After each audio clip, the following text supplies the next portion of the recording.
What do you think like prepped you to work in that B2B and then also that B2C vertical? So I would say in college, I mean, being a fraternity guy, I wouldn't say that my fraternity was the typical frat guy thing where it was like the pop collars and Sperry shoes or whatever. But the good thing about my fraternity, it was very business oriented, obviously because we were Jewish, all the stereotypes. But they really actually pushed. Why is that such a stereotype, by the way? Because we love business. That's all we were allowed to do. Let's say 400 or 500 years ago, we weren't allowed to be blacksmiths. We weren't allowed to be, tradesmen or whatever. You were allowed to do lending, and you were allowed to do like entertainment type stuff.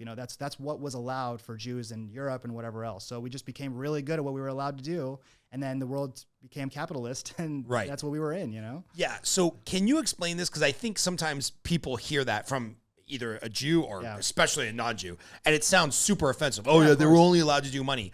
People think about money today where it's like sexy to be a banker and being a hedge fund manager. And Michael Douglas made it cool in the movie Wall Street to even be an evil hedge fund manager. But like you said, 500-600 years ago, it was like almost sacrilege to work with money or be a lender. So can you explain historically, as best you know how that stereotype comes about? Because it really was just a type back when it wasn't acceptable for people to work with money. There are certain religions, or I guess back in the certain religions, certain countries or whatever, where like charging interest was illegal.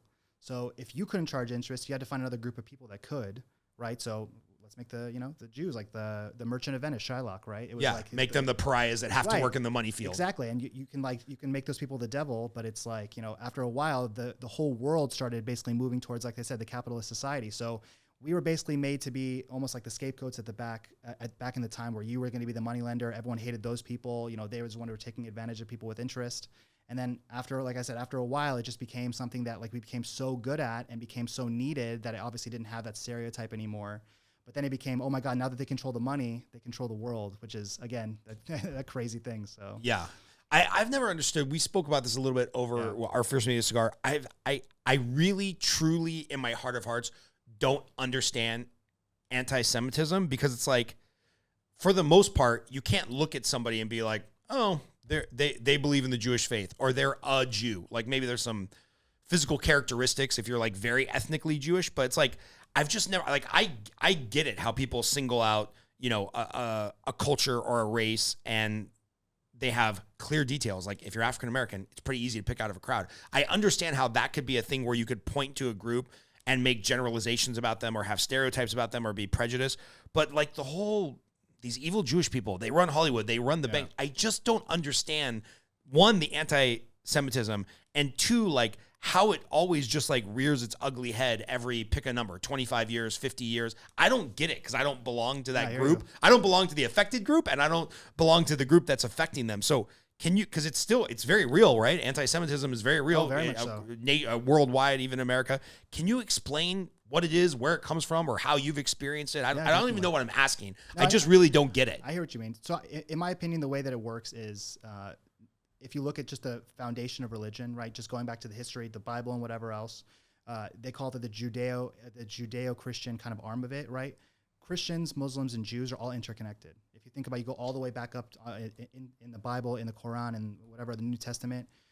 Obviously, Jesus was a Jew, right? And not even going farther back, they say Abraham's kids, Isaac and Ishmael, right? Ishmael is kind of like the father. If you go down that tree, goes down to basically all Muslims. So Ishmael was cast out of Abraham's house, so there's beef right there. And then obviously, there's a huge sentiment that people that feel as if that Jews betrayed Jesus. So that starts right there in the books, right? It's almost like gives you a reason if you're any sort of religious person, to almost dislike Jews in that respect. You could read that and be like, oh, those people don't sound good because they cast out Ishmael or they betrayed Jesus, right? You're not going to look at the people individually. You're going to look at the stereotype.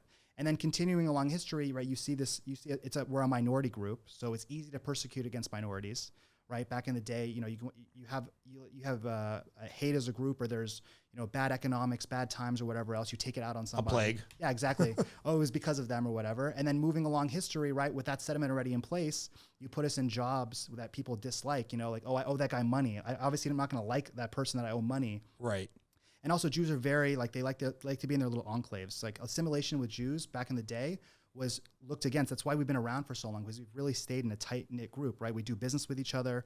We try to marry each other. We have our own language, our own way of doing things. So when you're not assimilating with the other group, it's really easy just to look at those people and be like, they're not for us. They're only for them, right? But Jews have always just been trying to get along. We're not against anybody. We're kind of just for us in a sense. Right. You know what I mean?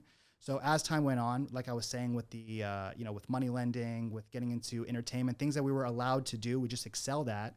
So you take those career, you take the history and the Bible, and you put it all together, and we just were looked at just down, right? You impacted our religion too, you impacted us economically too. Like you guys seem like bad apples, and it just pervades inside the society for people that generalize and just think we're bad. So yeah. And it sounds like the typical thing where humans can't differentiate between correlation and causation. Yeah, literally. Like just because there's a bank doesn't mean the bank caused my problems. Like I put myself in debt, and then maybe the economy was suffering, and then maybe I lost my house. It's not because Washington Mutual is a piece of shit and everybody that works there is a piece of shit. It's just like, no, I just kind of a bad set of circumstance, correlation, not causation.